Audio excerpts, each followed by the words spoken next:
ఓం శ్రీ మహాగణాధిపతయే నమః. ఓం శ్రీ మహాసరస్వత్యై నమః. ఓం శ్రీ గురుభ్యో నమః. హరి ఓం.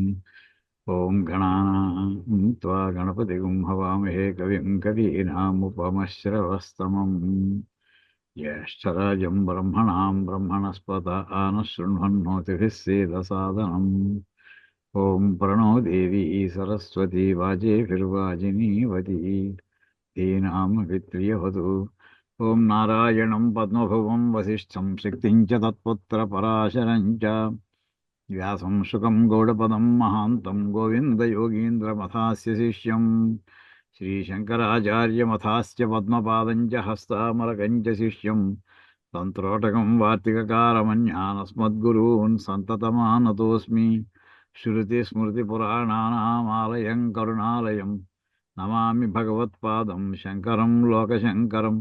శంకరం శంకరాచార్యం కేశవం బాదరాయణం సూత్రభాష్యకృతౌ వందే భగవంతౌ పునః పునః. ఈశ్వరో గురురాత్మేతి మూర్తిభేద విభాగినే వ్యోమవద్వ్యాప్తదేహాయ దక్షిణామూర్తయే నమః. ఓం నమో బ్రహ్మాదిభ్యః బ్రహ్మ విద్యా సంప్రదాయకర్తృభ్యః వంశఋషిభ్యః మహద్భ్యః నమో గురుభ్యః. సర్వోపప్లవరహితః ప్రజ్ఞానఘనః ప్రత్యగర్థః బ్రహ్మైవాహమస్మి. ఓం పార్థాయ ప్రతిబోధితాం భగవతా నారాయణేన స్వయం వ్యాసేన గ్రహీతాం పురాణమునినా మధ్యే మహాభారతం అద్వైతామృతవర్షిణీం భగవతీమష్టాదశాధ్యాయినీం అంబ త్వామనుసందధామి భగవద్గీతే భవద్వేషిణీం. నమోऽस्तु ते व्यासविशालबुद्धे फुल्लारविन्दायतपत्रनेत्र येन त्वया भारततैलपूर्णः प्रज्वालितो ज्ञानमयप्रदीपः. प्रपन्नपारिजाताय तोत्रवेत्रैकपाणये ज्ञानमुद्राय कृष्णाय गीतामृतदुहे नमः. वाचकः प्रणवो यस्य क्रीडावस्त्वखिलं जगत् श्रुतिराज्ञा वपुर्ज्ञानं तं वन्दे देवकीसुतं. सर्वोपनिषदो गावो दोग्धा गोपालनन्दनः पार्थो वत्सः सुधीर्भोक्ता दुग्धं गीतामृतं महत्. वसुदेवसुतं देवं कंसचाणूरमर्दनं देवकी परमानन्दं कृष्णं वन्दे जगद्गुरुं. भीष्मद्रोणतटा जयद्रथजला गान्धारनीलोत्पला शल्यग्राहवती कृपेण वहिनी कर्णेन वेलाकुला. अश्वत्थामविकर्णघोरमकरा दुर्योधनावर्तिनी सोत्तीर्णा खलु पाण्डवैरणनदी कैवर्तके केशवे. पाराशर्यवचः सरोजममलं गीतार्थगन्धोत्कटं नानाख्यानककेसरं हरिकथा सद्भानुना बोधितं. लोके सज्जनषट्पदैरहरः पेपीयमानं मुदा भूयाद्भारतपङ्कजं कलिमलप्रध्वंसि न श्रेयसे. मूकं करोति वाचालं पङ्गुं लङ्घयते गिरिं यत्कृपातमहं वन्दे परमानन्दमाधवं. यं ब्रह्मा वरुणेन्द्ररुद्रमरुतस्तुन्वन्ति दिव्यैस्तवैः वेदैः साङ्गपदक्रमोपनिषदैर्गायन्ति यं सामगाः. ध्यानावस्थिततद्गतेन मनसा पश्यन्ति यं योगिनः यस्यान्तं न विदुः सुरासुरगणा देवाय तस्मै नमः. ओं गुरुर्ब्रह्मा गुरुर्विष्णुः गुरुर्देवो महेश्वरः गुरुः साक्षात् परब्रह्म तस्मै श्रीगुरवे नमः.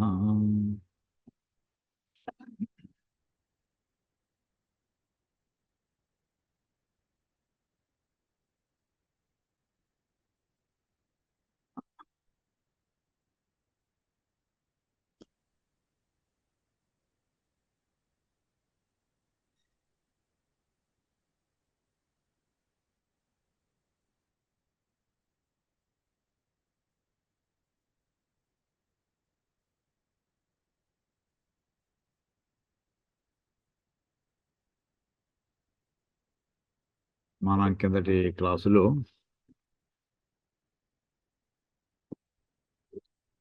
అంటే భగవద్గీతలో 2వ అధ్యాయంలో మనం 30వ శ్లోకం చెప్పుకున్నాం. అక్కడ అందులో ఈ ప్రకరణం అంతా కూడా ఆత్మజ్ఞానాన్ని గురించి ప్రధానంగా ఆయన పరమాత్మ మనకి బోధ చేస్తున్నారు.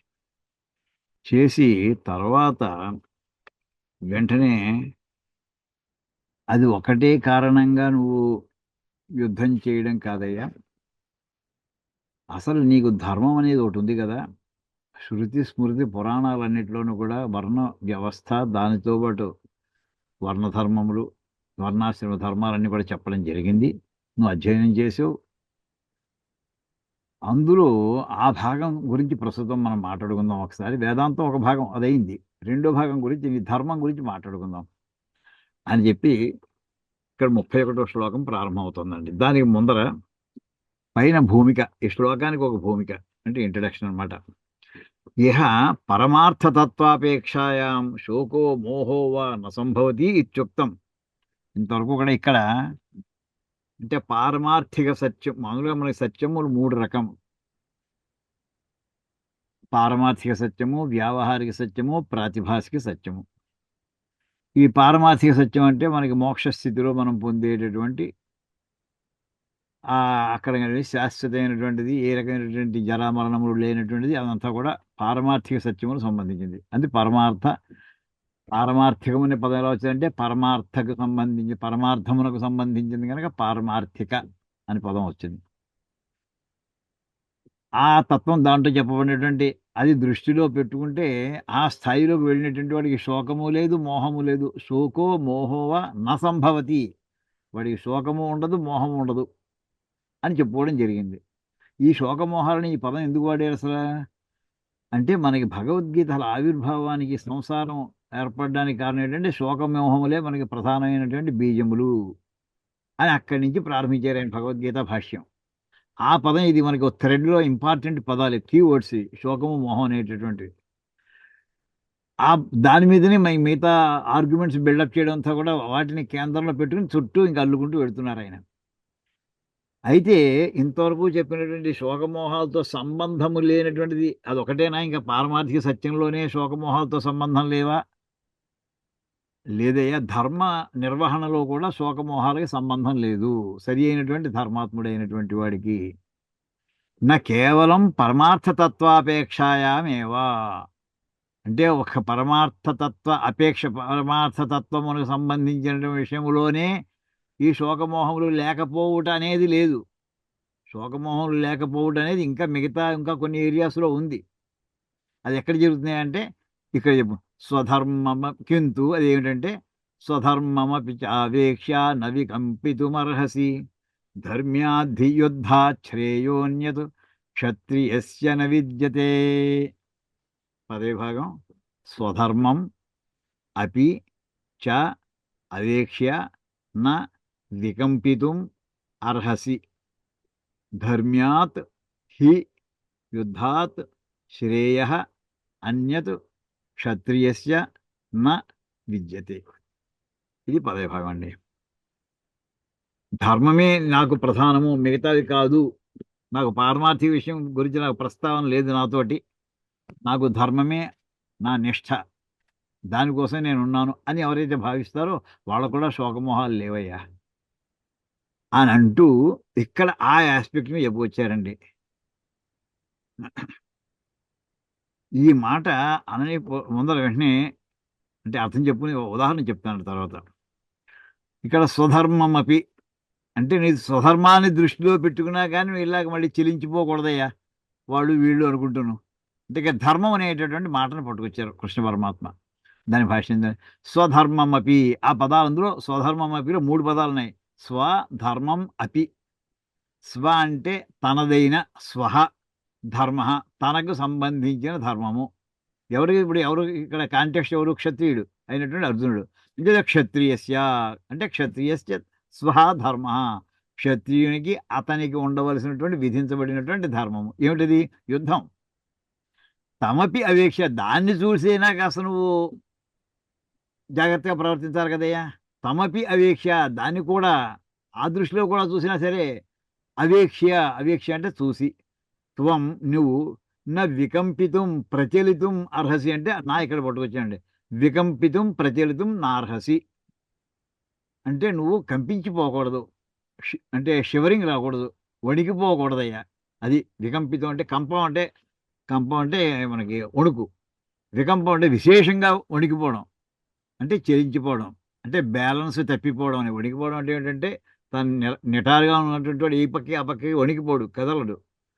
కదులుతున్నాడంటే బ్యాలెన్స్ తేడా వస్తుందని అర్థం. అంటే షివరింగ్ వస్తుందనో లేకపోతే మనకి బ్యాలెన్స్ తప్పుతుందా, అంటే నువ్వు బ్యాలెన్స్ తప్పిపోవడానికి వీల్లేదు. అంటే దాని మీదనే స్థిరంగా ఉండాలి తప్ప అటు ఇటు చెదిరిపోతున్నావు ఏంటి అసలు? అలా చెదిరిపోకూడదు. అర్హసి నార్హసి అంటే తగినవాడు. ఇది చాలా పొలైట్‌గా చెప్పడం. నార్హసి అంటే no, you don't deserve to shiver like that.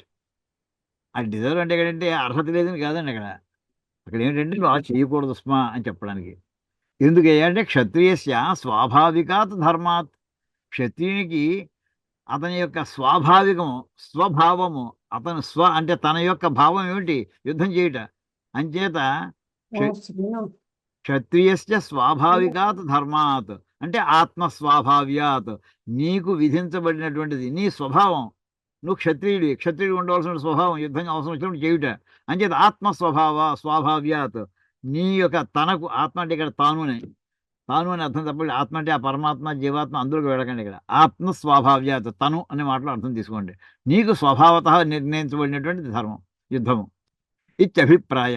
అంటే క్షత్రియుడైనటువంటి వాడికి సహజమైనటువంటి, సహజం అనే పదం వాడతాం కదండి. సహజం అనే మాటకి ఇక్కడ స్వభావము. సహజము అంటే న్యాచురల్ అంటాం.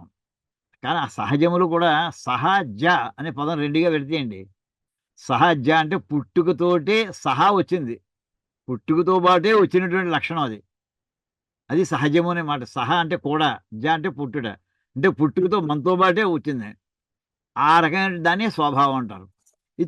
తచ్చ యుద్ధం ఎంచేతే అంత ధర్మము అంత సహజము క్షత్రియుడిని ఎలా విధిస్తున్నారయ్యా అంటే తచ్చ యుద్ధం పృథివీ జయద్వారేణ ధర్మార్థం ప్రజారక్షణార్థం చ ఇది పరమం ధర్మ్యం. ఇక్కడ ధర్మ్యం అనే పదం వాడుతున్నారు చూడండి. ధర్మ్యం అంటే ధర్మాత్ అనపేతం ధర్మ్యం.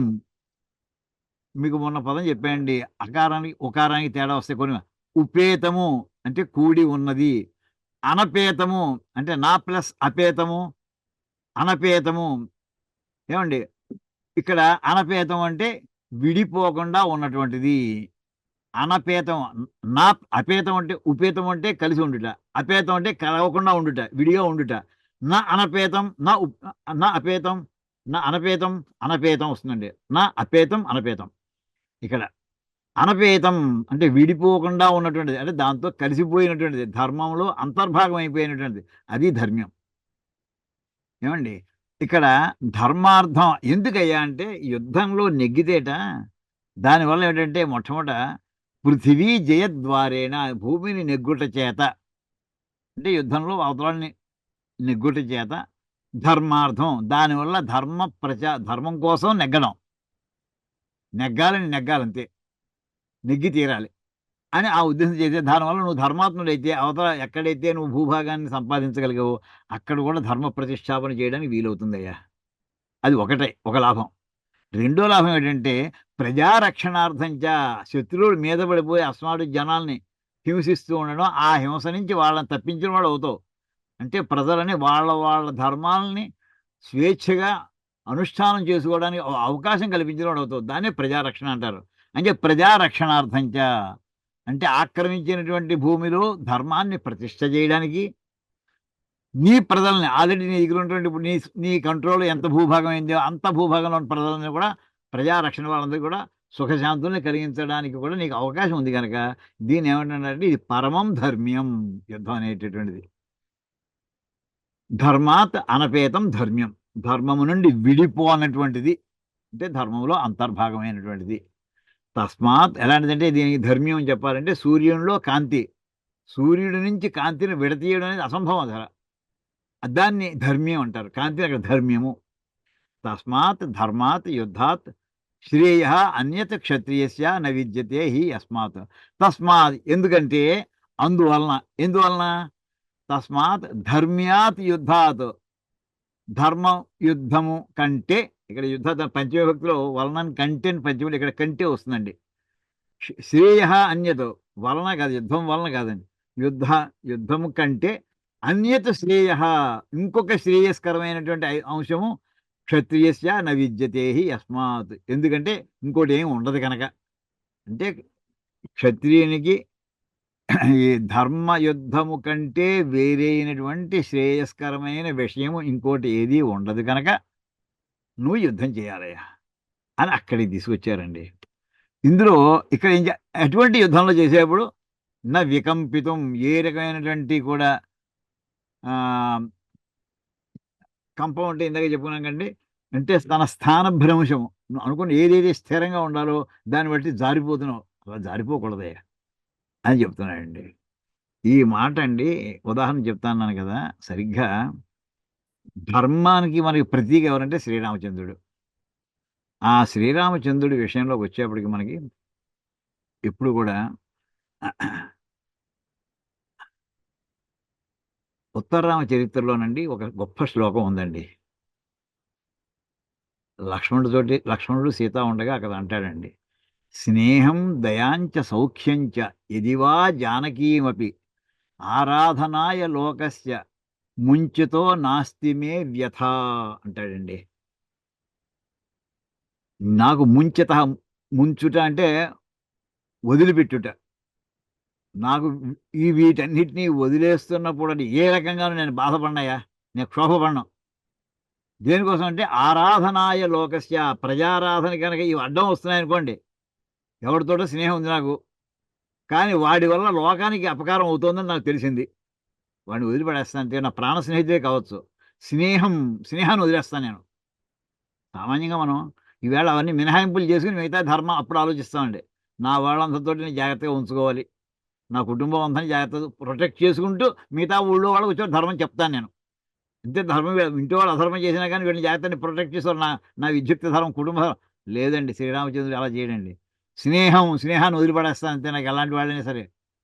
అంతేకాదు, శ్రీరామచంద్రుడికి మొత్తం సీతాదేవికి ఉపదేశించినటువంటి గొప్ప, సీతాదేవికి ఉపదేశించిన విషయం ఏంటి తెలుసునండి, దయ చూపించుట అనే గొప్ప మాట చెప్పాడండి ఆయన.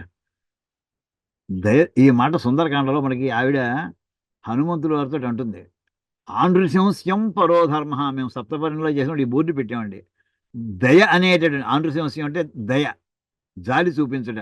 అది పరోధర్మ, అది ధర్మాలన్నింటిలో కూడా అత్యుత్కృష్టమైనటువంటి ధర్మమే ఆ జాలి చూపించుట అనేది.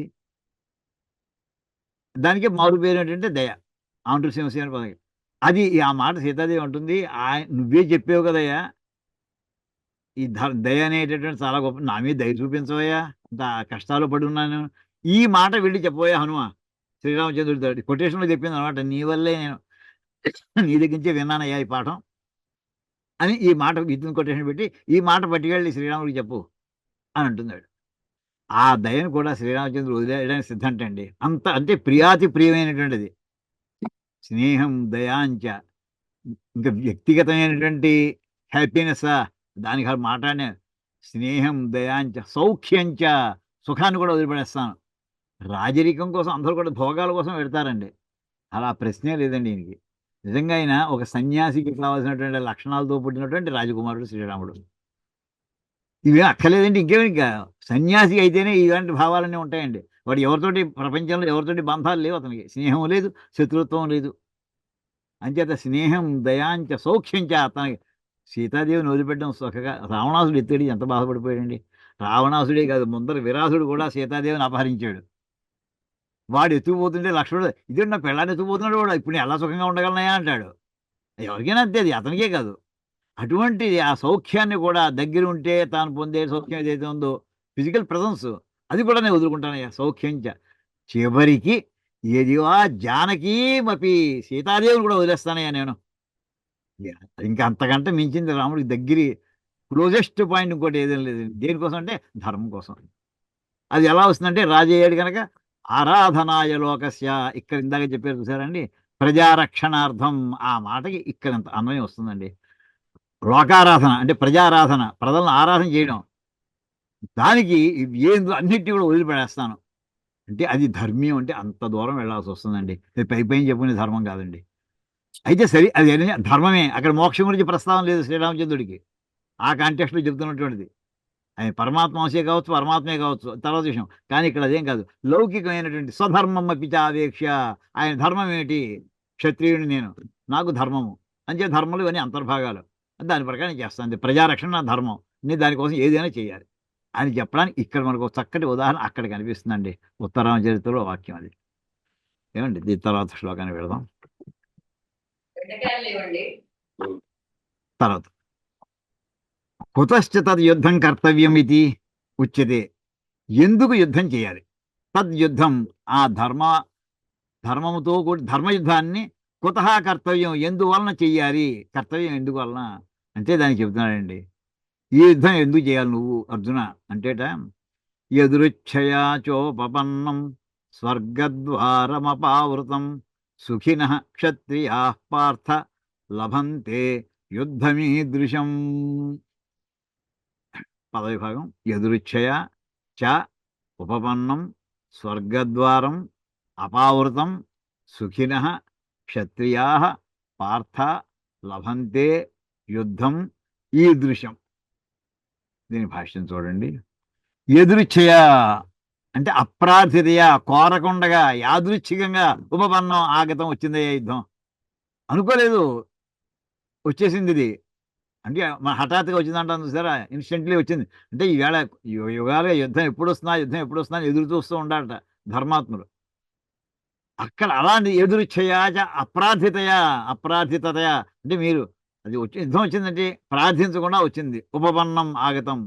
ఇంకోటి ఏమిటి దీనివల్ల, యుద్ధంలో కనుక పోతే వీరమరణం పొందినటువంటి స్వర్గాన్ని పెడతారు, వీర స్వర్గాన్ని పొందుతారు. ఆ స్వర్గాన్ని డోర్లని గేట్లని ఇప్పుడే ఓపెన్ చేస్తారయ్యా. యుద్ధం వచ్చినప్పుడు స్వర్గద్వారం అపావృతం ఉద్ఘాటితం. స్వర్గానికి ఉండేట అపావృతం అంటే తలుపులు తెరుచుకోడుట, ఉద్ఘాటన అంటే తలుపులు తెరుచుట. ఓపెనింగ్ సెరమనీ అంటుంటారు సరే, దాన్ని ఉద్ఘాటన అంటుంటారు. అంటే తలుపులు తెరుచుకుంటాయి. స్వర్గద్వారం ఉద్ఘాటితం, స్వర్గానికి ఉన్నటువంటి ఆ తలుపులన్నీ కూడా తలుపులు తెరుచుకుంటున్నాయ్యా. ఏ తత్ ఈదృశం యుద్ధం లభంతే క్షత్రియాః. తత్ ఈదృశం యుద్ధం, ఈ రకమైనటువంటి యుద్ధాన్ని క్షత్రియాః లభంతే, క్షత్రియులు పొందుతారయ్యా. హే పార్థ కిం న సుఖినః తే. వాళ్ళు సుఖంగా ఉండరయ్యా? స్వర్గం కావాలి ఇస్తా అంటే ఎవడొద్దుంటాడు అసలు? బతికొండగా స్వర్గం కావాలంటే ఎన్ని యజ్ఞాలు చేయాలో, ఎంత తపస్సు చేయాలో, ఏ అక్క లేకుండా అరే ప్రాణం వదిలేసారా ఇక్కడ యుద్ధం చేస్తూ చేస్తూ హాయిగా స్వర్గానికి వెళ్ళిపోతాం అంతే అని అంటే ఎవడు ఇష్టపడ్డాయా? అవునే కిన్న సుఖినస్తే అంటే ఎదురు క్వశ్చన్ వేయడం అంటే ఎవరే సుఖంగా ఉండరంట ఆ మాట వినేప్పటికీ అంటూ యుద్ధాన్ని గురించి అతనికి ప్రోద్బలకంగా ఇక్కడ చెప్పినటువంటి వాక్యం అండి ఇది. ఇంతకంటే విశేషంగా ఎందులో ఏమీ కనిపించట్లేదు. అయితే ఇప్పుడు ఇటువంటి యుద్ధాన్ని నువ్వేమన్నావు, నేను చెయ్యను అని అన్నావు. ఇప్పుడు మళ్ళీ డిస్కస్ చేద్దామయ్యా, చెయ్యాలో చేయక్కర్లేదు. అథ చేత్వమిమం ధర్మ్యం సంగ్రామం న కరిష్యసి తతస్వధర్మం కీర్తించ హిత్వా పాపమవాప్స్యసి. ఆఖరి పదం కొంచెం కఠినంగా ఉంది అనుకోండి. అవాప్స్యసి పకార సకార యకారాలు. కిం కిం కీర్తించ హిత్వా పాపమవాప్స్యసి.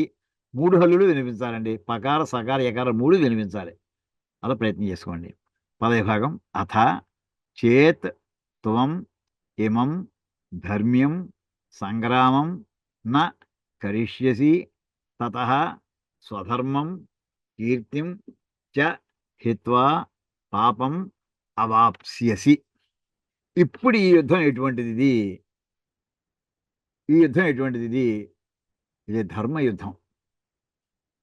ఈ మాట మొన్న మహాభారత సీరియల్లోనండి అక్కడ గొప్ప మాట వస్తుంది.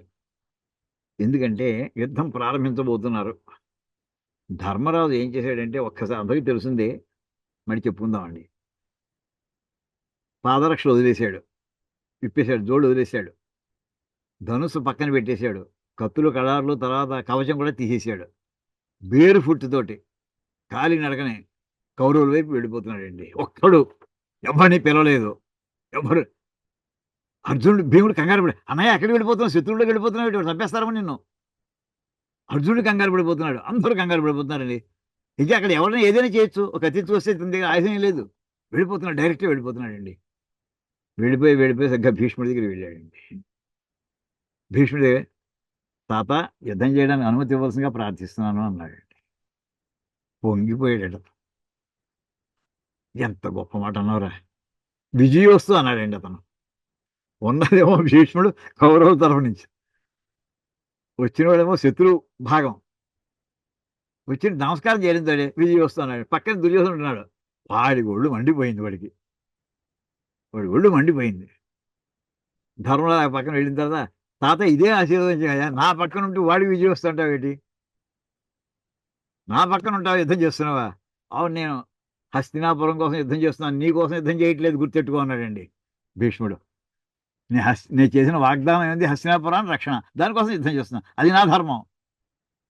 నువ్వు నెగ్గాలి, నేను చేయట్లేదే, నువ్వు నన్ను పెట్టుకున్నావు, నేను పెట్టుకోలేదు నిన్ను, నువ్వు నన్ను పెట్టుకున్నావు అని ఒక మాట అన్నాడండి. అయిపోయిన తర్వాత ఇంకో రెండో డైలాగ్ అక్కడ ఏమొస్తుంటే అండి, మళ్ళీ ఒకసారి ఎప్పుడైనా వీడియో ఉంటే అబ్జర్వ్ చేయండి ఆ పార్ట్. ధర్మరాజు మళ్ళీ వెనక్కి వెళ్ళిపోయిన తర్వాత ఒక్కసారి మళ్ళీ ఆయుధాలు తన కవచాన్ని వేసుకున్నాక ఒక్కసారి మళ్ళీ పెద్ద అనౌన్స్మెంట్ చేస్తాడండి. ఇక్కడ ఉన్నటువంటి రెండు పక్షాల్లోనూ కూడా మేము ధర్మం కోసం యుద్ధం చేస్తున్నాం, ఆ మాట కోసం చెప్తున్నాండి, ధర్మ్యం యుద్ధం, మేము ధర్మ యుద్ధం చేస్తున్నాం ఇక్కడ. మేము చేస్తున్నటువంటిది ఇది ధర్మానికి సంబంధించి నిలబడినటువంటి పక్షము అని మీకు కనుక విశ్వాసం ఉంటే, కౌరవులారా, మీ కౌరవుల పక్షంలో ఉన్నటువంటి వాళ్ళు ఎవరైనా సరే మా పక్కకు వచ్చేయండి, మేము స్వీకరిస్తాం మిమ్మల్ని. ఈ పక్కన ఉన్నటువంటి వాళ్ళు పాండవులు, అది కూడా చెప్తున్నాండి, పాండవులు మా పక్కన ఉన్నటువంటి వాళ్ళు మేము చేస్తున్నది ధర్మము కాదు అని అనుకుంటే ఇక్కడి నుంచి వెళ్ళిపోండి, మీకు కావాలంటే కౌరవులు వైపు వెళ్ళిపోవచ్చు, నాకేం అభ్యంతరం లేదు, ఏమనుకోను అని అనౌన్స్ చేశాడండి. చేసేప్పటికీ అక్కడ దుర్యోధనుడు విన్నాడు, భీష్ముడు ఉన్నాడు, అందరూ విన్నారు, ద్రోణాచార్యులు. అప్పుడు వెంటనే దుర్యోధనుడు భీష్ముడు అంటాడండి, తాత ఇదేమిటమ్మా ఈ ధర్మయుద్ధం అంటాడు, వాళ్ళంతా ధర్మం అంట, మనం ధర్మం కాదా అన్నాడు. ఆ ప్రశ్న నన్ను ఎప్పుడు అడుగుతున్నాడండి భీష్ముడు. మంది ధర్మము అధర్మం అనే విషయం ఎప్పుడు నన్ను అడగద్దు, నీకు తెలుసు నాకు తెలుసును, మనం ఎటువంటి పార్టీ నుంచి వచ్చామో, నీ దేనికోసం యుద్ధం చేస్తున్నాం. కుత్సితమైనటువంటి మార్గాల ద్వారా రాజ్యాన్ని సంపాదించావు 13 ఏళ్ళు, మాయతోటి మోసంతో కూడినటువంటి పద్ధతిలో జోదం ఆడి వాడిని ఓడించావు, అంతే, ధర్మం ప్రకారం వెళ్ళలేదు, అయిపోయింది. అలా అయినా సరే ఆ వేడి చేసిన వాగ్దానం ఏమిటి, నువ్వు 12 ఏళ్ళు ప్లస్ 1 13 ఏళ్ళు కనుక దొరకకుండా కనుక మొత్తం అజ్ఞాతవాసంతో సహా చేస్తే మళ్ళీ మీ రాజ్యం మీకు అప్పచెప్తాము అని సభాముఖంగా ప్రతిజ్ఞ చేశారు మీరు. శకుని చేశాడు, నువ్వు చేసావు, అయిపోయింది కదా, వాళ్ళు వచ్చారు కదా, ఇప్పుడు రాజ్యం ఇవ్వాల్సిన అవసరం లేదా? మంచి ధర్మపక్షం అంటావు నువ్వు, మంచి ధర్మపక్షం కాదు, ఆ మాటలు అనవసరం నాతో డిస్కస్ చేయగలరా అంటాడండి. అంటే అక్కడ ఎంత, ఎందుకు యుద్ధం చేశాడండి, ఆ కారణం వేరు, ఇందాక చెప్పినటువంటి కారణం వేరు, ఈ కారణం వేరు. అంటే ఇక ధర్మ్యం అనే మాటకి ఇప్పుడు కృష్ణ పరమాత్మ పాండవుల తరఫు నుంచి ధర్మరాజు యొక్క సంరక్షణలో అనుకుంటాం, అతని కోసం ఇవన్నీ కూడా. అంచేత అథచేత్ ఇమం ధర్మ్యం సంగ్రామం, ధర్మం కోసం పోరాడుతున్నటువంటి ఈ యుద్ధాన్ని నువ్వు చెయ్యను అని అంటే, అక్కడి ఆ డైలాగ్ లింక్ పెట్టుకోండి మీరు. ధర్మరాజు ఏదైతే చెప్పాడు, ఇది ధర్మపక్షం, ఇది ఏదో రెండు పక్షాలు ఓ పక్షం అనుకోకండి, ఇది ధర్మపక్షం. వీళ్ళ కంప్లీట్ ఫెయిత్ తోటి యుద్ధం చేస్తున్నారు మనం ధర్మాత్మనం, మనం ధర్మం కోసం యుద్ధం చేస్తున్నాం, రాజ్య భూభాగం కోసం కాదు, అది అంతర్భాగం. అది ధర్మంలో నాకు రావాల్సిన ధర్మం నాకు రావాలి, అది నేను చేసి తీరాలి, దానికోసం పోరాడాలి అని ప్రారంభించి, అంచేత ధర్మ్యమైనటువంటి సంగ్రామాన్ని నువ్వు చేయకపోతే, ఇక్కడ అదండి మాట. అప్పుడు ఏమవుతుంది, ఇంకా కథంతా భాష్యం చూద్దామండి ఇప్పుడు. ఏవం ఎలా వచ్చిందంటే మనకి ఎదురుచ్ఛయాచ ఉపపన్నం, అదురుకోకుండా అదృష్టవశాత్తు వచ్చిందే. అదృష్టం అనే మాటకి అర్థం ఏంటండి అసలు? అదృష్టం అంటే ఏదో మన ఫార్చ్యూన్ లక్ అని అనుకుంటుంటే అర్థం ఏంటి, పదంలో ఉంది అసలు. నా దృష్టం, నా దృష్టం కనిపించినటువంటిది, కనిపించకుండా వచ్చింది. అదృష్టం అంటే మాట యాక్చువల్ ఏంటంటే ఇందాక చెప్పింది, ఎదురుచ్ఛయాచ ఉపపన్నం, యాదృచ్ఛికంగా అంటాం, అనుకోకుండా. దానికి ఇంకో ఉదాహరణ కాకతాళీయంగా అంటుంటామండి. కాకతాళీయం అంటే ఏంటంటే ఓ కాకి వెడుతూ ఓ తాటి చెట్టు మీద ఓ పండు మీద వాలిందిట. అదే కాదు, రెస్ట్ తీసుకుంది, తక్కువ అది పడ్డంతో ఆ తాటి పండు కాస్త ఊడి కింద నేల పడిపోయింది. అది కిందకు వచ్చి హాయిగా మామూలుగా విశ్రాంతి తీసుకున్న కాకి ఇప్పుడు పండు కూడా దొరికింది, ఇప్పుడు కిందకు వచ్చి హాయిగా తాటి పండు శుభ్రంగా అది కొరుకు తింటుంది. ఇది దాని కాకతాళీయం అని అంటుంటాం మనం. అదండి కరెక్ట్ మాట చెప్పాలంటే. ఇది అలా వచ్చిందే నీకు యుద్ధం అంతాను. యుద్ధం తప్పించుకోవాలని ఎంతమందో ప్రయత్నం చేశారు, యుద్ధం తప్పించాలని భీష్ముడు చెప్పాడు, ద్రోణుడు చెప్పాడు, కృపాచార్యుడు చెప్పాడు, అవతల పక్కన మహానుభావులు ఇంకా చాలా మంది చెప్పారు, మహర్షులు చెప్పారు, అత్రేయ మహర్షి చెప్పారు, సామాన్యుడు ఆయన అత్రేయ మహర్షి, ఇంతమంది చెప్పినా అది అవ్వకపోవచ్చు. వాడు చెప్పిన మాట కదా ఏంటంటే యుద్ధం అయ్యేది కాదు, అనుకోకుండా వచ్చి అందుచేత ఇప్పుడు ఏవం కర్తవ్యత ప్రాప్తం అధిచేత్, అంటే ఇది నీ కర్తవ్యముగా వచ్చినటువంటిది. నువ్వు కర్తవ్యము చెయ్యవలసిన ధర్మం ఉంది నీకు. ఆ రకంగా నీ చేతిలోకి వచ్చింది ఇప్పుడు. అథ చేత్ త్వం ఇమం ధర్మ్యం ధర్మాత్ అనపేతం సంగ్రామం యుద్ధం నా కరిష్యేత్. అంటే ఈ ధర్మముతో కూడి ఉన్నటువంటి ధర్మమును విడిచిపెట్టనటువంటి, అనపేతం అంటే మాటకి సరైన అర్థం ఇందాక చెప్పిన దానికి, ధర్మమును విడిచిపెట్టనటువంటి ఈ యుద్ధము సంగ్రామం యుద్ధాన్ని నా కరిష్యసి చేత్, చెయ్యకపోతే. ఇప్పుడు కూడా చేత్ అనే మాటకి ఇఫ్ స్టేట్మెంట్ అనుకోండి, గుర్తెట్టుకోండి. చేత్ అంటే if you don't want to do it అని అనమాట. తత తదకరణాత్ కాదండి, తదకరణాత్ అలా చదువుకోండి. తదకరణాత్ అండంలో కూడా అంటే చెయ్యకపోవడం వల్ల. అకరణం అంటే, కరణం అంటే చేయుట, అకరణం అంటే చేయకపోవట. ఆ యుద్ధాన్ని అక్కడ పదవిభాగం మనం లోపల సంధులు తత్ ప్లస్ అకరణము తదకరణం. తద వేరు కరణం వేరుగా అనుకోకండి, పొరపాటును కూడా అనుకోవద్దు. తదకరణాత్ ఆ యుద్ధమును చెయ్యకపోతే, ఎటువంటి యుద్ధం అది? ధర్మమును సంబంధించిన యుద్ధం అది. ధర్మాన్ని విడిచిపెట్టని యుద్ధం మన పక్క నుంచి. అటువంటి యుద్ధాన్ని కనుక నువ్వు చెయ్యకపోతే అప్పుడు ఏమవుతుందయా? కాన్సిక్వెన్సెస్ చెప్తున్నాడండి కృష్ణ పరమాత్మ. స్వధర్మం కీర్తించ, ఏమిట కీర్తి? మహాదేవాది సమాగమాది నిమిత్తం. ఇక్కడ స్వధర్మం అంటే నీ ధర్మాన్ని, స్మృతులన్నీ చెప్పి ఆ చెప్పినటువంటి ధర్మాన్ని వదిలేసావు. అసలు భగవద్గీత మనం ప్రారంభించినప్పుడు మొట్టమొదటి ఆ డిస్కషన్ తోటే స్టార్ట్ చేసామండి. భగవద్గీత ఎందుకు చెప్పవలసి వచ్చింది అంటే రెండు మాటలు చెప్పుకున్నామండి మనం. చెయ్యవలసినటువంటిది చెయ్యను అనడం, చెయ్యకూడదు చేస్తాను అనడం. ఇదే మనం జ్ఞాపకం ఉంచుకుంటాం, ఎప్పుడు కూడా మర్చిపోం. ఇంకా మనం చాలా వివరంగా చెప్పుకున్నాం. అది చెయ్యవలసింది చెయ్యను, చెయ్యకూడదు చేస్తాను. ఆ రెండు మాటలు వచ్చింది. అంచేత అది అంటే నీ ధర్మాన్ని నువ్వు ఆచరించను, అంటే విధించబడిన ధర్మమును నేను ఆచరించను, మామూలుగా అధర్మమును ఆచరిస్తాను. అదండి, ధర్మమును ఆచరించను, అధర్మమును ఆచరిస్తాను. అది ఆ రెండు మాటలకి మనకి అనువాదం చెప్పుకుంటే. ఇప్పుడు ఆ కరణాత్ నువ్వు చెయ్యకపోవడం వల్ల ఏమవుతుందంటే, ఈ స్వధర్మాన్ని హిత్వా ముందు కనెక్ట్ చేసుకోండి. స్వధర్మం హిత్వా, ధర్మాన్ని వదిలిపెట్టడం. హిత్వా అంటే వదిలిపెట్టుట. స్వధర్మం హిత్వా, స్వధర్మాన్ని వదిలిపెట్టు ద్వారా కేవలం పాపం అవాప్సేసి. ఇక్కడ పుణ్యపాపాలు ఉన్నాయండి. ధర్మం అనే మాట దగ్గరికి, ధర్మాధర్మాలకి పుణ్యపాపాలు ఉన్నాయి. అంటే ఈ పుణ్యపాపాల యొక్క డొమైన్ ఎంతవరకును? ఇది వ్యావహారిక లోకంలోనే, పారమార్థిక లోకంలో లేదండి. గుర్తుపెట్టుకోండి, అది లెవెల్ 1. లెవెల్ 1 అంటే పారమార్థికం. అక్కడ పరమాత్మ తప్ప ఇంకో విషయం మనకి అక్కడ ప్రస్తుతంలో రాదు. అక్కడ ధర్మము లేదు, అధర్మము లేదు. కానీ వ్యవహారంలోకి వచ్చేప్పటికి ఇక్కడ ధర్మము, ధర్మం వల్ల పుణ్యము పాపం ఉంది. నువ్వు పుణ్యం అయితే ప్రతి ధర్మము పుణ్యాన్ని ఇస్తుందా? లేదండి. కొన్ని ధర్మాలు పుణ్యం చెయ్యకపోతే మాత్రం పాపం ఇస్తాయండి. సంధ్యావందనం ఉదాహరణ చెప్తారండి. సంధ్యావందనం చేయటం అనేది నీకు విద్యుక్తమే ధర్మం. దానివల్ల ఎక్స్ట్రా ఏం ప్రమోషన్స్, బోనస్ పాయింట్లు ఏం పడవు. చెయ్యకపోతే మాత్రం నీకు పాపం వస్తుంది. అలాగా ఇక్కడ అధర్మం చేసేవు, పాపం వస్తుంది.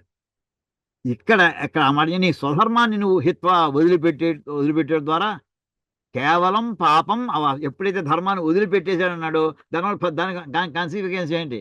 దాని కాన్సిక్వెన్స్ పాపం వస్తుంది నీకు. పాపం వస్తే మళ్ళీ జన్మ ఎత్తడం, ఈ జన్మలో అనుభవించడం, కష్టాలు అనుభవించడం, దుఃఖాలు కూరుకుపోతావు నువ్వు. అది దేనికోసం బయలుదేరావు? దుఃఖం వద్దనుకుని బయలుదేరావు, నువ్వు చివరి దుఃఖంలోకే చేరతావు. వాళ్ళందరినీ చంపేది ఏదో ఆ మహాపాపం వస్తుంది అని బయలుదేరావు కదా. ఆ పాపం ఇప్పుడు వస్తుంది. యుద్ధం చేయకపోవడం వస్తుంది. యుద్ధం చేస్తే వాళ్ళని చంపితే నీకు పాపం రాదు. ఇప్పుడు యుద్ధం చేయకపోవడం నువ్వు అనుకునే ఆ పాపం అయితే, ఆ పాపం ఇప్పుడు నీ తప్పకుండా వస్తుంది నీకు అని ఒక మొట్టమొదటి పాయింట్ అండి.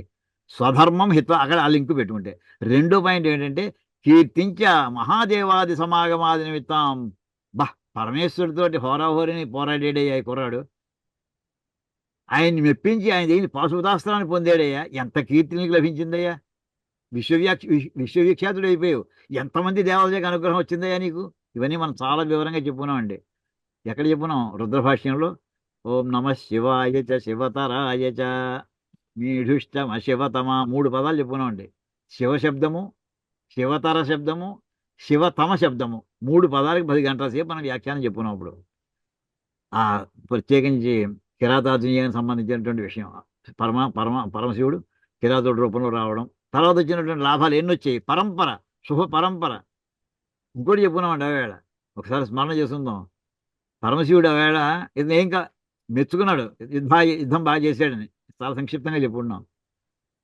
ఆయన తెలియదా అర్జునుడు ఎందుకు యుద్ధం చేశాడో, ఎందుకు తపస్సు చేశాడో, పాశుపతాస్త్రం కోసం యుద్ధం చేశాడు. మళ్ళీ అడుగుతాడు, నీకేం కావాలి చెప్పంటాడు.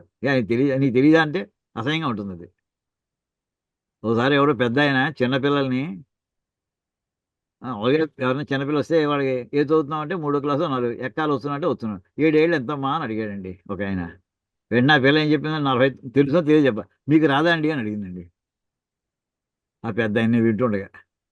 అంటే ఇప్పుడు నీకు తెలియదని కాదు అక్కడ అడగాల్సింది, నీ నోటితో నువ్వు చెప్పబోయ్యా చెప్పాడు ఈయన. రాబోయే సంక్రాంతి నాకు పాశుపతాస్త్రం ఇవ్వాలి మహానుభావు ఇవ్వండి అంటే, అయితే చెంబు నీళ్ళు తెచ్చుకోమన్నాడు ఆయన. ఏదో అప్పుడు ఆటోమేటిక్గా చేతిలో అస్త్రం ఇచ్చేయాలండి. మళ్ళీ గురుముఖత ఎలా అయితే ఉపదేశం చేసిన ఆచమనం చేసి చేయిస్తా అలా చేయించాడండి. భారతం మహాభారతంలో చదువుకున్నాం అది. అది అయిన తర్వాత ఏమన్నాడు, గొప్ప విషయం జ్ఞాపకం ఉండే ఉంటుంది మీకు. అర్జున, నాకెందుకో ఇంతటితో నువ్వు అడిగింది ఇచ్చేసాను సరిపోదు, నాకు తృప్తి అవ్వలేదు, ఒక్కసారి నేను కాగలించుకోవాలి ఉంది అర్జున, దగ్గర అని చెప్పి బిగారగా గట్టిగా కాగలించుకుంటాడు. ఏం అదృష్టం అండి అదృష్టం అర్జునుడిది. అది అయిపోయిందా అక్కడి నుంచి శుభ పరంపర, శుభ పరంపర. అది అయిన తర్వాత ఇక్కడి నుంచి మీ తండ్రి ఇంద్రుడి దగ్గరికి వెళ్ళు అని అన్నాడు అంతర్ధానం. ఎలా వెళ్ళాలో చెప్పలేదు, రూట్ చెప్పలేదు, టైం చెప్పలేదు. శుభ పరంపర పరమాత్మ ఇవన్నీ ఆటోమేటిక్ సెట్ అయిపోతాయండి. ప- శివుడు అంతర్ధానం అయ్యాడు. టక్కన రథం వచ్చేసిందండి. అయ్యా దేవేంద్ర వారు మిమ్మల్ని స్వర్గలోకాన్ని రమ్మనని చెప్పి ఆహ్వానిస్తూ ఈ రథాన్ని పంపించారండి. ఇది మళ్ళీ ఇతను ఏ టికెట్ కొనుక్కోవాలి, ఏ రోజు బయలుదేరాలి, దుర్ముహూర్తాలు వచ్చి ఏం అక్కర్లేదు ఇంకా. అది అయ్యేలోపుగా ఇంకా మిగతా అష్టదిక్పాలు కూడా, మిగతా ఇంద్రుడి తప్ప మిగతా వాళ్ళంతా వాళ్ళు వచ్చేసి, ఏమిటి నీకు పరమశివుడు పాశుపతాస్త్రం ఇచ్చాడా, మా అస్త్రం కూడా తీసుకోవయ్యా. యముడు వచ్చి కాలదండాన్ని ఇచ్చాడండి అర్జునుడికి. కాలదండాన్ని ఈ రావణాసుడు యముడి మీద ప్రయోగించబోతుంటే బ్రహ్మగారు వచ్చి అడ్డపడ్డాడు. ఒరే వీకిరా బాబు, మొత్తం నా పేరు పాడైపోతున్నాడు ఆయన. ఎంచేది అది వేస్తే మరణం తీసుకురావాలి, కానీ వాడికి దేవతల చేత మరణం లేదని వరం ఇచ్చాను, అయితే నా కోసం నువ్వు వీకిరా అబ్బాయి అన్నాడు. అటువంటి అస్త్రాన్ని ఇచ్చాడండి. వరుణదేవుడు ఇచ్చాడండి, కుబేరుడు ఇచ్చాడు, అందరూ ఇచ్చేశారండి. పరంపర అలాంటి ఈ విషయాలన్నీ జగత్తు తెలిసిందయ్యా. పరమశివుడే కదే మొత్తం, దాంతో పాటు అష్టదిక్పాలకుని కూడా నువ్వు లోపరుచుకున్నావు, వాళ్ళందరూ నిన్ను మెచ్చుకున్నారు. ఇంత వచ్చినటువంటి ఈ ఖ్యాతి ఏదైతే ఉందో అది చెప్తున్నాడు. కీర్తించ మహాదేవ ఆది పదం గుర్తెట్టుకోండి. ఆది మహాదేవుడు ఒక్కడే కాదు, మహాదేవుడు పరమశివుడు ఆది, మిగతా దేవతలు ఎట్సెట్రా అనమాట. సమాగమాది నిమిత్తం అంటే ఇంద్రుడు, వరుణుడు, కుబేరుడు వీళ్ళందరూ ఎవరైతే కలిసినో వాళ్ళని సమాగమము కలియుట, సమాగమ ఆది నిమిత్తం. వాళ్ళు కలుసుకుని అప్పుడప్పుడు అయిపోయాం. ఇంకా కలిసికోవడంతో కాదు, ఇంకా ఎన్ని వరాలు ఇచ్చారో వాళ్ళు, అస్త్రాలే కాకుండా వరాలు ఇచ్చారు. ఇంద్రుడిని కలిశాడు, ఏమైంది, నువ్వు అన్నీ కిందకెళ్ళి చేసే పని ఉంది, ఇక్కడే ఉండన్నాడు. భూలోకం లెక్కలో చూస్తే 5 ఏళ్ళు ఉన్నట్టండి అర్జునుడు అక్కడ. అంటే 13 ఏళ్లలోనూ అతను యాక్చువల్ 5 ఏళ్ళు మైనస్ అతనికి అరణ్యవాసంలో, 12 ఏళ్లలోను. అది అయిన తర్వాత అక్కడ ఉండగా ఏం చేయాలంటే, నువ్వు ఖాళీగా కూర్చోదు, ఏదో నేర్చుకో. ఏం నేర్చుకోవాలంటే సంగీతం నేర్చుకో. సంగీతం తర్వాత నువ్వు డ్యాన్స్ కూడా నేర్చుకో. దానికి ఒక చిత్రరథుడిని గంధర్వుని పెట్టాడు పాఠం చెప్పడానికి. తర్వాత ఒక శాపం వస్తే శాపం కూడా మళ్ళీ వరంగా మార్చారు. ఎన్ని శుభాలు అనిపించేయండి అర్జునుడికి. అవన్నీ కలిపి అంత కీర్తి కింద వచ్చిందయ్యా. అంత కీర్తి కూడా మట్టి కొట్టుకుపోతుంది ఒక్క దెబ్బతోటి. కీర్తించ మహాదేవాది సమాగమాది నిమిత్తం హిత్వా కేవలం పాపం అవాప్స్యసి. అవన్నీ వదులుకుంటావు, నీకు పాపం లభిస్తుంది అంతే. పాపం చుట్టముట్టుకుంటుందంట మనం, అలా అది వస్తుంది అని అక్కడికి చెప్పి వచ్చాడండి. చెప్పి తర్వాత నెక్స్ట్ ఇంకా ఏమవుతుంది, దానివల్ల ఏమిటి, అకీర్తించాపి భూతాని కథయిష్యంతి తే వ్యయాం సంభావితస్య చాకీర్తి మరణాదతిరిచ్యతే. ఉన్న కీర్తి పోవడం కాదు, అపకీర్తి వస్తుంది కూడా, గుర్తెట్టుకో. ఏదో అర్జునుడు రథంలోంచి ఇక్కడి నుంచి వెళ్ళిపోయాడు ఆ మాటే కాదు, చేతకాక పారిపోయాడు, యుద్ధం చేయలేక పారిపోయాడు, జనాన్ని చూసి కంగారు పడిపోయాడు అనేటటువంటి అపకీర్తి కూడా వెంటనే ఫాలో అప్ వస్తుంది. రెండండి ఇందులో, కీర్తి అపకీర్తి రెండు ఉన్నప్పుడు, ఉన్న కీర్తి పోవడం ఒకటి. అంత జీరో బ్యాలెన్స్ అంటే ఏదో ప్లస్లో ప్లస్ 100 అనుకుందాం, 100 పోయింది, 100 రూపాయలు పోయాయి, జీరో దగ్గర వచ్చేసాడు. కాదు, నువ్వు అప్పులు సంతకాల మీద సంతకం కూడా పెట్టినట్టు అవుతుంది, ప్రామిస్ నోటు సంతకం కూడా పెట్టినట్టు అవుతుంది. అపకీర్తి అనేది నెగిటివ్ పాయింట్, శుభ్రం ఒళ్ళతో బురద వేసి పంపించినట్టు అవుతుంది. ఆ మాట చెప్తుంది పదవిభాగం. అకీర్తిం చ అపి భూతాని కథయిష్యంతి తే అవ్యయాం సంభావితస్య చ అకీర్తి మరణాత్ అతిరిచ్యతే. ఇదండి ఇక్కడ నా కేవలం స్వధర్మ కీర్తి పరిత్యాగ. ఇందాక చెప్పింది ఏంటంటే రెండు మాటలు చెప్పున్నామండి, ధర్మం హిత్వా కీర్తిం హిత్వా. ఇక్కడ ఆ రెండింటి కలిపి ఏకంగా ఒకే సమాసం వేశారు. స్వధర్మ కీర్తి పరిత్యాగ, స్వధర్మమును కీర్తిని వదిలిపెట్టుట అనేటటువంటిది. ఏ, అకీర్తించ, అది రెండు పోవడమే కాదు, ఉన్నవి పోవడం, లేని అంటుకుంటాయి నీకు. ఏమిటంటే అకీర్తించ అపకీర్తి, అవి భూతాన్ని కథయిష్యంతి, నీ కథయిష్యంతి భవిష్యత్ కాలం అండి ఇది. భవిష్యత్ కాలం ఇంక ఇప్పటి నుంచి చెప్పుకుంటూ ఉంటారు నీ గురించి, యుగ యుగాలుగా చెప్పుకుంటారు అర్జునుడి యొక్క అపకీర్తి గురించి. ఇది 15 రోజులు కాదు, ఇది శాశ్వతంగా చెప్పుకుంటుంటారు. ఎటువంటిదంటే తే తవ అవ్యయాం, ఆ పదం చూడండి, కథయిష్యంతి తే అవ్యయాం అంటే వ్యయము అంటే ఖర్చు అండి. అవ్యయము అంటే అది ఖర్చు కానటువంటిది, తరగనిది, తరగని అపకీర్తి అయ్యా. ఎన్నాళ్ళు తరగపోవడం అంటే అలా ఎంత చెప్పుకున్నారు ఇంకా మిగిలిపోతుంటుంది. ఇన్నాళ్ళు చెప్పుకుంటే అయిపోతుంది, అపకీర్తి అయిపోతుంది, తీసేస్తే అయిపోతుంది. అలా బంగారు కొండని కొంచెం కొంచెం దులిసే కొండ కరిగిపోవచ్చు, కొండే లేకుండా పోవచ్చు. కానీ ఈ అపకీర్తి అనేది అది శాశ్వత పెద్ద ముద్ద. నువ్వు ఎంత అక్షయపాత్రం వచ్చినట్టు అలా వస్తూనే ఉంటుంది ఈ అపకీర్తి. అది అన్నాడు అవ్యయాం దీర్ఘకాలం, సుదీర్ఘమైనటువంటి కాలం నీ అపకీర్తిని చాలా చెప్పుకుంటూ ఉంటారయ్యా. ఏమని చెప్పుకున్నారు పూర్వం ఇంత ముందర నీకు కీర్తి ఎలా ఉండేది అంటే ఇక్కడ చెప్తున్నాడండి, నీకున్నటువంటి పొగడ్తలన్నీ ఎలాంటివి, ధర్మాత్మ శూర ఇత్యేవం ఆదిభి గుణై సంభావితస్య చ అకీర్తి మరణాత్ అతిరిచ్యతే. అర్జునుడు ధర్మాత్ముడయ్యా. ధర్మాత్ముడు అనే మాటగా ఉదాహరణ ఎక్కడుందండి? అర్జునుడు ధర్మాత్ముడు ఎక్కడుంది మరి కథ? ఊర్వశి రమ్మంటే మాకు నువ్వు మాకు వరుసగా చెప్పాడు. వరుసలో నాకు ఎప్పుడో మా ముత్తాతకి ముత్తాతకి ముత్తాతకి ముత్తాతకి ముత్తాత అలికి 10 తరాలు చెప్పి నువ్వు అప్పటిదానివమ్మా, నీ మీద నాకు ఏ రకమైనటువంటి వాంఛ లేదు అని చెప్పి స్పష్టంగా ధర్మాత్ముడు కనుక చెప్పాడు. అది కావాలని వచ్చి మీద పడుతోంది, ఒక్కలేదు బొమ్మనాడు ఆయన. అది ధర్మాత్ముడు అంటే. అలాగే శూర, ఇంక చెప్పక్కర్లేదు శౌర్యం గురించి, అర్జునుడి యొక్క శౌర్యం. ఇలా ధర్మాత్ముడు శూరుడు ఇత్ ఏవం ఆదిభి గుణై. ఇక్కడ చూడండి పదాలన్నీ కూడా విభక్తులు ఎలా వేస్తున్నారు చూడండి. గుణై అనేది పదములు తృతీయ విభక్తి బహువచనం, దానికి విశేషణం అది కూడా బహువచనం ఉండాలి. ఆదిభి మొదలైన అంటే మొదలైన గుణముల చేత సంభావితస్య గౌరవించబడ్డావయ్యా. సంభావితం అంటే గౌరవం, సంభావన అంటే గౌరవించుట. సంభావన అంటే మనం వాళ్ళకి ఇచ్చే దొడి సంభావన కాదండి, 50 రూపాయలు ఇచ్చాం 10 రూపాయలు ఇచ్చాం అది కాదు లెక్క. సంభావన అంటే గౌరవించుట. అది ఆ రకంగా గౌరవింపబడినటువంటి నీకు రోడ్డు మీకు వచ్చావో, నువ్వు వచ్చినా రాకపోయినా నీ గురించి అపకీర్తి అంతా మొత్తం గోడ మీద రాసేసినట్టే కాదు, మొత్తం శాశ్వతంగా కాలంలో రాసి పడేస్తారే నీ గురించి అపకీర్తి. అకీర్తి అది ఎటువంటి తెలిసినా ఇంకా తలెత్తుకోలేవు. ప్రాణం పోతే బాగుండు అనిపించే పరిస్థితి అది. ప్రాణం పోయినా కానీ నువ్వు వినడా ఆగిపోతున్నా, కానీ అపకీర్తి ఆగదయ్యా. చివరికి ఏమన్నారంటే ఈ గొప్ప కొటేషన్ అండి ఇది. ఈ మూడో చరణం 4వ చరణం చాలా గొప్ప కొటేషన్. సంభావితస్య అకీర్తి మరణాద్ అతిరిచ్యతే.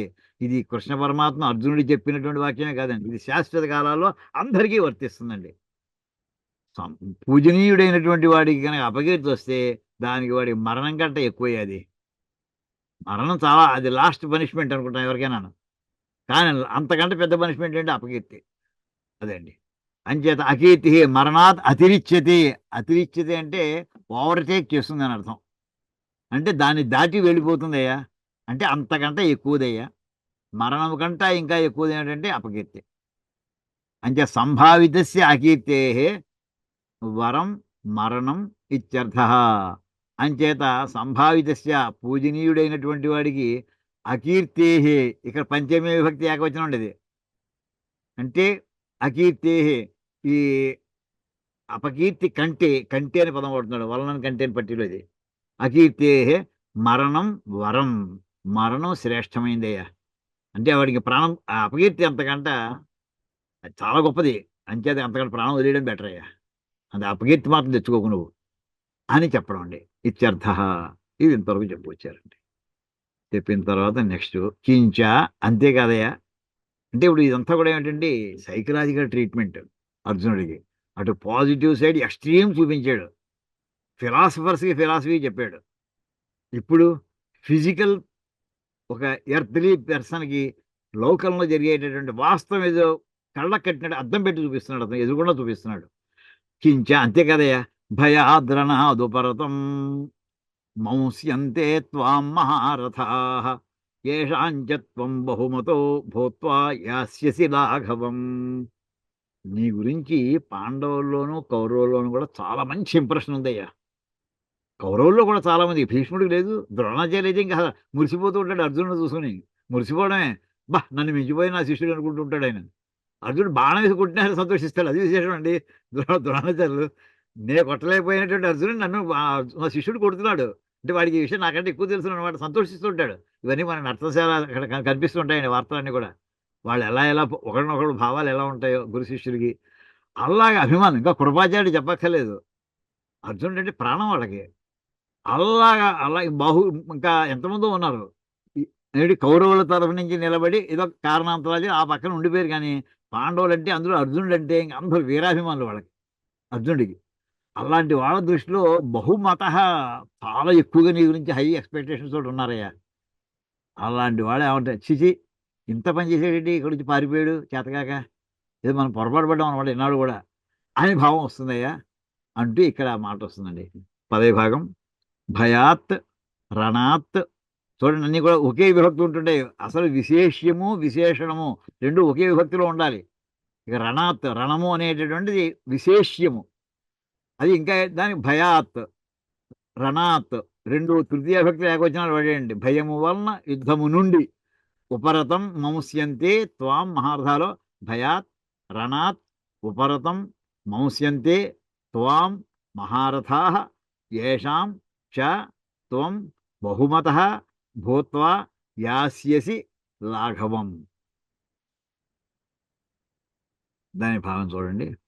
భయాత్ ఎవరిని వల్ల భయము, కర్ణాదిభ్య కర్ణుడు మొదలైనటువంటి వాళ్ళ ఇంచేది అందరికీ కూడానండి. భీష్ముడు ద్రోణుడు కూడా అర్జునుడిని చంపరు, వాడు చంపరు, కొడతారు మామూలుగా. ఏదో సరదాగా ఏదో సర్కస్ చేస్తుంటే వీడియో వేస్తుంటారు, వాడు వేస్తుంటారు. కృష్ణ పరమాత్మే అంటాడు చివరిగా మాట, నువ్వు ఆ ద్రోణాచార్యం చంపవయ్యా, ఎందుకు వచ్చిన గొడవ అంతా అనేది, పక్కన వెళ్ళిపోదన్నాడు అంటాడు. అలాగా భయాత్ అయితే అక్కడ ఆయన ప్రతిజ్ఞతోటి కూర్చున్నా సరే అర్జునుడు చంపలేడు, అతనికి అంత వీక్నెస్ అది. గురువు అంటే చంపలేడు, కొడతాడు, ఏదైనా చేస్తాడు, ప్రాణం తీయడు. అలా భయం మాత్రం ఎక్కడంటే వస్తే కర్ణుడితోటే ఉంటే వాడైనా నేనైనా ఉండాలి, వాడైనా ఉండాలి. ఆ రకమైనటువంటి చివరి భయం ఎప్పుడు ఆ మాట అన్నాడంటే ఎక్కడేదో కొంచెం లోపల శంక ఉందన్నమాట. భయాత్ కర్ణాదిభ్య కర్ణుడు మొదలైనటువంటి వారి వలన, భయము వలన జనం అనుకునే మాట. రణాత్ యుద్ధాత్ ఉపరతం నివృత్తం అంటే యుద్ధం నుంచి విరమించుకున్నాడయ్యా. నివృత్తుడంటే విరమించుకున్నాడు అని. మంస్యంతే చింతయిష్యంతి, ఎప్పుడైతే ఇది భవిష్యత్ కాలం అండి. చింతయిష్యంతే షకారం వచ్చిందంటే సామాన్యంగా భవిష్యత్తే వస్తుంటుందండి, భవిష్యత్తులో షకారం. ఏమండి అంటే ఇంక రేపటి నుంచి ఇదే మాట వస్తుందయ్యా. ఇంకా ఇంకా కొంతమంది ఎవరో ఉన్నారు, వాళ్ళని చూసి భయపడి ఏదో పారిపోయాడు, యుద్ధం అనేసాడు, అంతే విరమించుకున్నాడు అని అనుకుంటారు.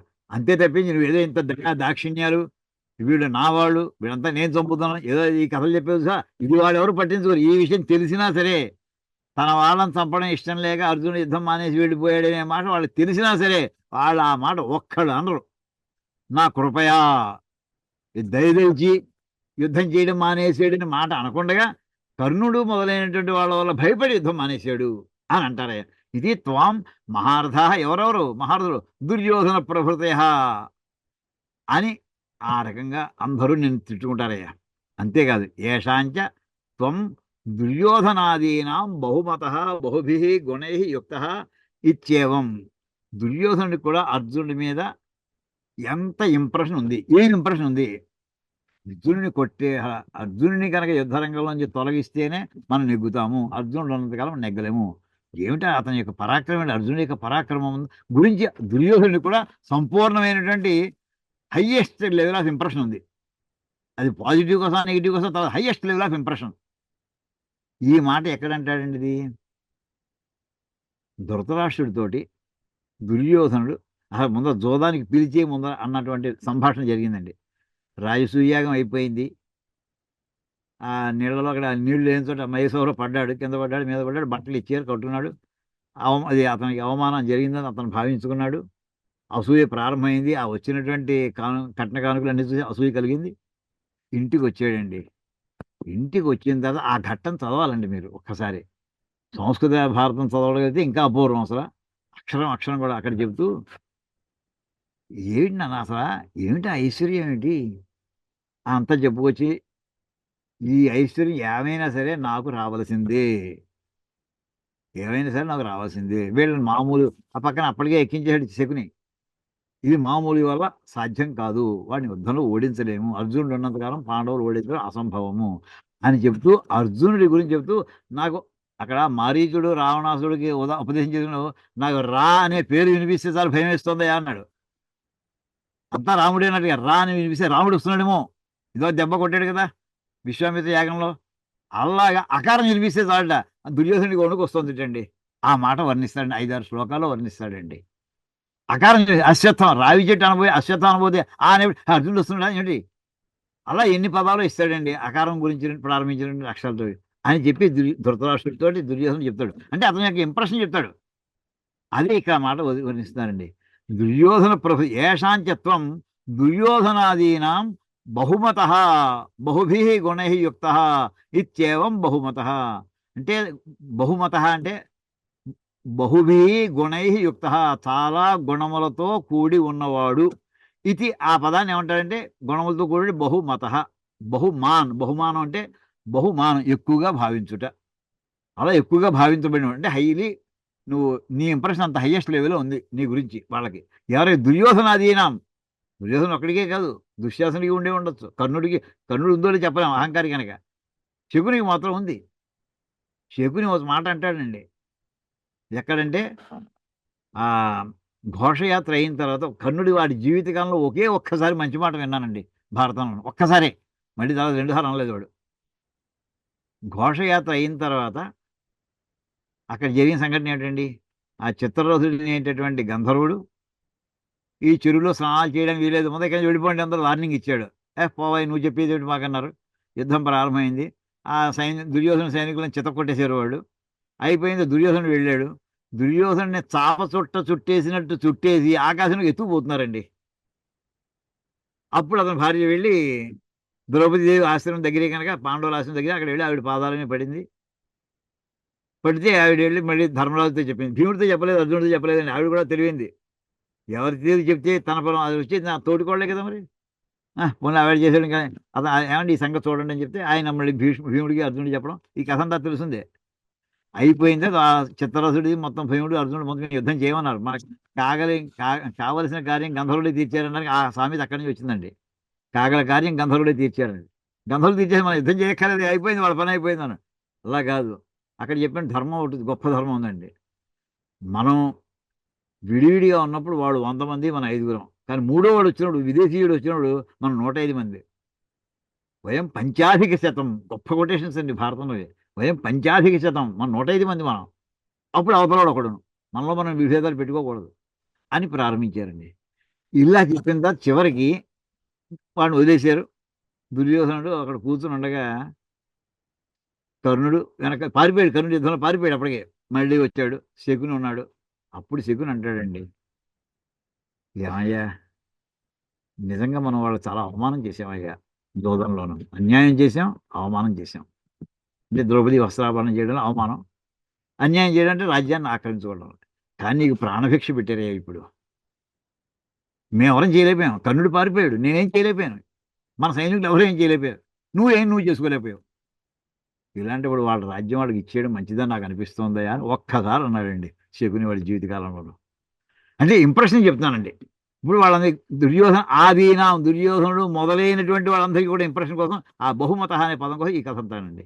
బహుభి గుణై యుక్త, చాలా గుణములతో కూడి ఉన్నవాడు, ఇది ఏవం బహుమత అంటుంటారు. అలా అయినటువంటి భూత్వ అలా అయ్యి ఇప్పుడు ఏమవుతుంది, యుద్ధరంగం విడిపోతే పునః యాస్యసి లాఘవం, లఘుభావం, తేలికదనం వచ్చేస్తున్నాయ్యా, తేలిపోతావయ్యా నువ్వు, చాలా అసహ్యంగా ఉంటుంది అది.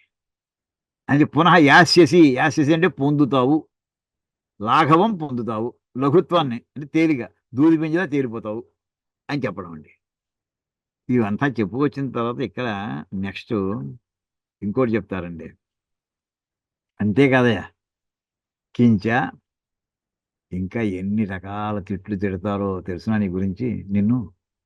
అవాచ్యవాదాంశ్చ బహూన్ వదిష్యంతి తవాహితాః నిందంతస్తవ సామర్థ్యం తతో దుఃఖతరం ను కిం.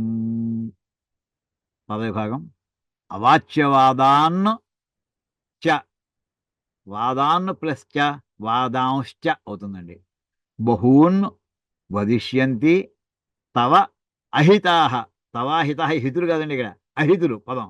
తవ అహితాః నిందంతః తవ సామర్థ్యం తతః దుఃఖతరం ను కిం అని ఇక్కడ చెప్పవచ్చు. అంటే ఏంటంటే అవాచ్యవాదాన్ అంటే అవక్తవ్యవ, నోటితో ఉచ్చరించలేనటువంటి తిట్లు తిడతారయ్యా నిన్ను. ఉచ్చరించడానికి కూడా మామూలుగా అలాంటి మాట ఎవరన్నా మనం కఠోరమైనటువంటి పదాలు అలా అప్రత్య పదాలని మనం వింటే ఎంత బాధపడిపోతాం మనం. అలా ఇలాంటి నోటితో ఉచ్చరించడానికి వీలు కాని పదాలయ్యా అవాచ్యములు. అలాంటి అవాచ్యం అవి వాళ్ళు మాట్లాడు. వాదం అంటే అవాచ్యవాదులు అంటే అవే మాట్లాడతారు వాళ్ళు. అవాచ్యవాదం అంటే లేబర్ మాట్లాడేటువంటి భయంకరమైనటువంటి పదాలు ఏవైతే ఉంటాయో అలాంటి మాటలు అవక్తవ్యములు, నోటితోటి ఉచ్చరించడానికి వీలు కానటువంటి అంటే మాట్లాడలేరని కాదు, మాట్లాడకూడనివి, నోటితో మాట్లాడకూడదని అటువంటి పదాలతోటి వాదాంచ బహూన్ అనేక ప్రకారాన్ వదిష్యంతి, అలాంటి మాటలను వదిష్యంతి తవ అహితాః శత్రవః, రెచ్చిపోతారయ్యా నీ శత్రువులంతా కూడా. ఎలాంటి తిట్లు తిడతారు చేసినా నోటితో ఉచ్చరించాలని వీలు కానీ మాటలని అంటారు నిన్ను. నిందంతః కుత్సయంతః తవ త్వదీయం సామర్థ్యం, వాళ్ళంతా కూడా నిందిస్తారు. ఏమిటి ఆ చేతకాని వాడే అని, ఆ చేతకాని దాని ఎన్ని రకాల విశేషణాలు పెడతారో వాళ్ళు. అది నీ ప్రాకారం ఎటువంటిది అసలు? తవే మరి ఇంతవరకు ఏదో పాండవులు వేరు కౌరవులు వేరు, ఎన్ని యుద్ధాలు చేసి వచ్చావు, నీకు చరిత్ర ఉంది. యుద్ధాల్లో ఎవరు దేవతలు కూడా ఓడించలేనటువంటి నివాత కవచం ఓడించేవయ్యా నువ్వు వెళ్ళి. ఇంద్రుడు నీ సహాయం పొందాలా? ఇంద్రుడికి చేత కాలేదు నివాత కవచం రాక్షసుని చంపడం. నువ్వు స్వర్గలోకానికి వెళ్ళాడు, అప్పుడు నీ సహాయం చేసిన ఇంద్రుడు నెగ్గాడు. అది అక్కడ చెప్తాడు. తవ త్వదీయం సామర్థ్యం, నీ సామర్థ్యం ఎటువంటిది? నివాత కవచాది యుద్ధ నిమిత్తం, నివాత కవచుడు అని అలాంటి మొదలైనటువంటి వాళ్ళ యుద్ధంలో నెగ్గుట అనే కారణం మూలంగా ఎంత కీర్తి అయితే నీకు వచ్చిందో అంత గొప్పవాడివైనటువంటి నీ సామర్థ్యాన్ని నివాత కవచుల్ని దేవతలు కూడా నిర్జించలేకపోయారు. అటువంటి వాళ్ళని నిర్జించేవు. ఆ సామర్థ్యాన్ని వాళ్ళు నిందిస్తారయ్యా. అంతకంట భయంకరమైన ఇంకో పరిస్థితి ఏమైనా ఉంటుందా? తస్మాత్ నిందా ప్రాప్తే, ఆ రకమైనటువంటి నిందని పొందడం కంటే దుఃఖాత్, నిందించడం వల్ల నువ్వు వింటే ఇంకా దుఃఖం కలుగుతుంది. దుఃఖతరం నీకేం, దాన్ని మించినటువంటి ఇంకా దుఃఖం ఏమిటయ్యా? అంతకు మించిన దుఃఖం ఏమైనా ఉందా? ఇందాక నువ్వు అన్న మాట దుఃఖం అనే మాట కూడా చెప్పుకుంటున్నావండి. నువ్వు యుద్ధం చేస్తే ఏమనన్నావు? వాళ్ళందరూ చచ్చిపోతారు, నేను దుఃఖిస్తాను అన్నావు. ఇప్పుడు నేను చెప్తాను, నువ్వు యుద్ధం చేయకపోవడం వల్ల వాడు నేను నిందిస్తారు. అది దుఃఖతరమైనటువంటి విషయం. దుఃఖం గొప్పదా, దుఃఖతరం గొప్పదా? దుఃఖతరం గొప్పది. అది నీకు అది వస్తుంది. అది నువ్వు ఏది వద్దనుకున్నావో అంతకంటే మించింది నేను ఎత్తి పడుతుంది వచ్చి. తతః కష్టతరం దుఃఖం, అంతకు మించినటువంటి ఇంకో కష్టతరం, అంతకు మించినటువంటి దుఃఖం. తరం తరం తారతమ్యం ఉంటుంటే కదా, తారతమ్యం అనే పదాలు వచ్చండి. తరము తమము, శివతర శివతమ, మనం ఇప్పుడు ఏదో ఉదాహరణ చెప్పుకుంటూ ఉంటామండి. తరం అంటే కంపారిటివ్ డిగ్రీ, తమం అంటే సూపర్లేటివ్ డిగ్రీ. ఏమండి అంచేత కష్టతరం, ఇంతకు మించిన ఇంకో దాన్ని కంపేర్ చేయాలి. దానికి మించినటువంటి ఆ నిందిస్తుంటే నువ్వు పొందే దుఃఖం కంట దుఃఖం ఇంకోటి ఏమైనా ఉంటుందా? తతః కష్టతరం దుఃఖం నాస్తి ఇత్యర్థః, అంతకు మించినటువంటి దుఃఖం ఇంకోటి ఏమీ ఉండదు అని అర్థము అని చెప్పి ఇలా చెప్పుకొచ్చి ఇప్పుడు తర్వాత ఇంక శ్లోకాన్ని తర్వాత మనం మళ్ళీ క్లాసులు చెప్పుకుందామండి. యుద్ధే పునః క్రియమాణే కర్ణాదిభి హతో వా ప్రాప్సిసి స్వర్గం. అంతా 37 శ్లోకం తర్వాత చెప్పుకుందాం, ఇక్కడ కాపుకుందాం. ఓం కాయేన వాచా మనసేంద్రియైర్వా బుద్ధ్యాత్మనా వా ప్రకృతే స్వభావాత్ కరోమి యద్యత్ సకలం పరస్మై నారాయణాయేతి సమర్పయామి. హరి ఓం తత్సత్. బ్రహ్మార్పణమస్తు. శ్రీ సీతారామార్పణమస్తు. ఓం తత్సత్. ఇవాళ పదం పదానికి ఉదాహరణ మనకి కథలు బాగా దొరికాయండి. ధర్మం అనే దానికి శ్రీరామచంద్రుడు ఎంత ప్రతిజ్ఞ చేశాడో చూడండి. స్నేహం, దయ, ఈ శ్లోకం కొన్ని కంఠస్థం చేయవలసినటువంటి శ్లోకాలండి ఇవి. కుర్రాడు అయినటువంటి అది కొద్దిగా పెట్టండి సార్, రాసుకుంటాం. ఏమండి ఆ ఏమండి శ్లోకం పెట్టండి, రాసుకుంటాం. గ్రూప్ లో పెడతానండి. గ్రూప్ లో పెట్టించండి. ఆ పదాలు కూడా చాలా చిన్న చిన్న పదాలే. స్నేహం, దయాంచ, సౌఖ్యంచ, ఎదివా. ఎదివా అంటే అల్టిమేట్లీ ఆ, జానకీమపి, జానకీదేవిని కూడా, సీతాదేవిని కూడా. ఆమె ప్రాణాది ప్రాణం. ఎంత యుద్ధం చేయాల్సి వచ్చింది, ఎంత శ్రమ పడ్డాడండి సీతాదేవిని పొందడానికి. ఆరాధనాయ లోకస్య ముంచత నాస్తి మే వ్యథ. నేను బాధపడితే వదిలేస్తాను అంతే. అది ఆయన సిద్ధాంతం అండి. అది ధర్మ్యమైనటువంటి యుద్ధము, ప్రజారక్షణ అనే మాటకి ఆ ఉదాహరణ జ్ఞాపకం వస్తే అప్పటికి మనకి అన్వయం సరిగ్గా కుదురుతుందండి. భావం బాగా మనసుకు పట్టుకుంటుంది. అలాగే ఇది భవభూతి శ్లోకం అండి. ఏమండి భవభూతి శ్లోకం ఇది. అవునండి, భవభూతి అండి, ఉత్తరాం చరిత్రలోదండి ఇది. ఉత్తరాం చరిత్ర. అవునండి, ఉత్తరాం చరిత్రలో. అంటే ఆయన విగ్రహం రామో విగ్రహం ధర్మ అన్నాం, కరెక్టే. ఆ ధర్మంలో అంతర్భాగాలు ఏమిటి అసలు? అదే అది కూడా మారీచుడు అన్నాడు. అదే ఆ మాట శత్రువు పొగుడుతున్నాడు చూడండి. అంటే ఇందాక దుర్యోధనాదులు ఎలా అయితే నీ మీద హైయెస్ట్ లెవెల్ ఇంప్రెషన్ పెట్టుకున్నారు అని అంటారు చూసారా, అలాగా మారీచాదులు కూడా వాళ్ళు ఎలాగా ఉన్నాయి, వాళ్ళలో కూడా ఉన్నారు. ఎంతమంది రాక్షసులు, ఎంతమంది శ్రీరామచంద్రుని పొగలేదండి. సుందరకాండలో వస్తుంది. ఎంతమందో చెప్పారు, రావణునికి ఎంతో ఎతబోధ చేశాడు మారీచుడు. ఎంతమందో చెప్పారు. ఏదంటే ఎక్కడయ్యా 14,000 మంది రాక్షసుల్ని సింగిల్ హ్యాండెడ్గా వెళ్ళి చంపేసి వస్తాడా? పక్క తమ్ముడు ఉన్నా సరే దూరంగా వెళ్ళవా అని చెప్పి మనం ముట్టుకోనివ్వకుండా, దగ్గర పార్టిసిపేట్ చేయకుండా చేసి అది చూసేవాడు. వాళ్ళు అందులో కరదోషణ త్రిశూలు ముగ్గురు కూడా ఒక్కొక్కడు రావణాసుడి యొక్క కెపాసిటీ, ఈక్వలెంట్ కెపాసిటీ ఉన్నటువంటి కమాండర్స్ అండి వాళ్ళు. ఆల్మోస్ట్ రావణాసుని రిప్లేస్ చేయగలరు ఒక్కొక్కళ్ళును, అంత బలవంతులు వాళ్ళు. అలా ముగ్గురిని ప్లస్ 14,000 ఆర్మీని 48 minutes లో ఇంత చేసి ముహూర్త కాలంలో, సామాన్య అంత బలవంతులైన విషయం వాళ్ళకి తెలిసి వచ్చింది అప్పటికి. అది కాదు, ముందు మారీచుడు అంత మొదలు దెబ్బతిన్నాడు. ఒక్క దెబ్బ అక్కడ ఎక్కడ జరిగిందండి? మారీచుడికి విశ్వామిత్ర యాగం ఎక్కడ జరిగింది? బీహార్లో జరిగింది. బీహార్లో పెట్టి కొడితే ఎక్కడ పడ్డాడండి? లంకలో వెళ్ళి పడ్డాడు.